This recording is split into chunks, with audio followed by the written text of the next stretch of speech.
The only thing holding us back from getting what we want is our low energy. In our everyday life, we always feel a low sense of motivation. I'll talk about how you can change it and get your life back. So here is how you push your limits. One of the things that you can do that heighten the meaning in your life is to try to do difficult things right. Aim high, but don't aim so damn high you can't manage it. And make sure you break down your aims into reasonably attainable sub-goals. But you want to aim high and then you want to see how hyper-efficient you can get. That's a great thing to do in your early 20s is to discipline yourself. You think, okay, how much work can I do? If I load myself right to the maximum, how far can I work? How hard can I work until I exhaust myself? And then you back off, obviously, because the optimal amount of working productive engagement, let's say, is that which is sustainable across decades. So you have to learn that. But you don't learn that without stretching yourself to your limits to begin with, and you know if your life isn't everything it could be and if you're suffering from an excess of meaninglessness, it means you're not oriented in the world of chaos. In order properly learn to discipline yourself, figure out what it is that you need to do and that you want to do and then see how efficient you can get. Because one of the things that's quite fun is to figure out if you have a task that you have to do. It's really interesting to spend a few minutes, sometimes hours, depending on how long the task is. See if you can figure out how to do it 5 to 10 times faster. It means you'll have to rearrange the way you think about it, but you can often do it, and that's how extremely productive people get so hyper efficient.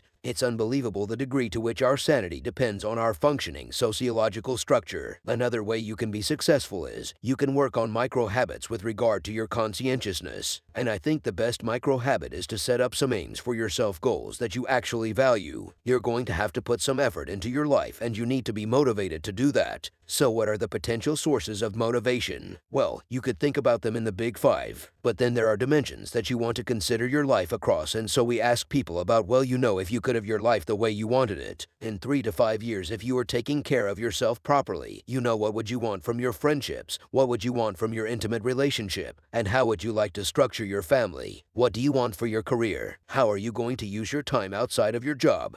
And how are you going to regulate your mental and physical health? And maybe also solve your drug and alcohol use. Then maybe you know you develop a vision of what your life is and what you would like your life to be once the goal is established. You can then break down the goal into micro processes. You can implement the micro processes to become rewarding in relation to their causal association with the goal that tangles in your incentive reward system. The way it works is that it works better if it produces positive motion when it can see you moving towards a valued goal. But what's the implication of that better have a valued goal? Because otherwise, you can't get any positive motivation working out. So the more valuable the goal in principle, the more the micro processes associated with that goal start to take on a positive charge. So what that means is, well, you get up in the morning and you're excited about the day and you're ready to go. So as far as I can tell, what you do is specify your long-term ideal. You do that in some sense as a unique individual. You want to specify goals that make you say, oh, if that could happen as a consequence of my efforts, it would clearly be worthwhile. Because the question always is why to do something. Because doing nothing is easy. You just sit there and don't do anything.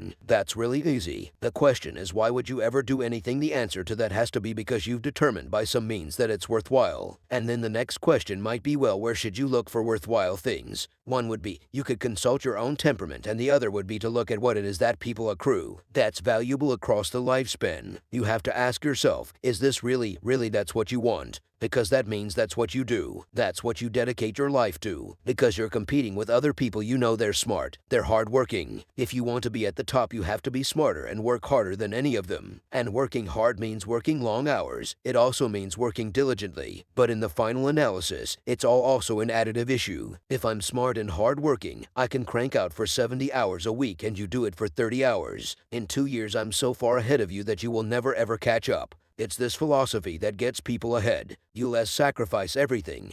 Your free time, most of your social life, most of your love life and family life, almost all of your leisure and peace and quiet. Just about everything else will fall by the wayside, but it is guaranteed you will be this successful, known by the world and remembered by many. There is no balance when one of the scale requires everything from you. If you really want to dedicate your life to becoming super rich, you definitely can. But remember, it will not be a walk in the park. There will be struggles. There has to be sacrifice. Now the question is, are you willing to do it? I sincerely hope that you enjoyed this video. Leave a like and subscribe for more life-changing videos like this.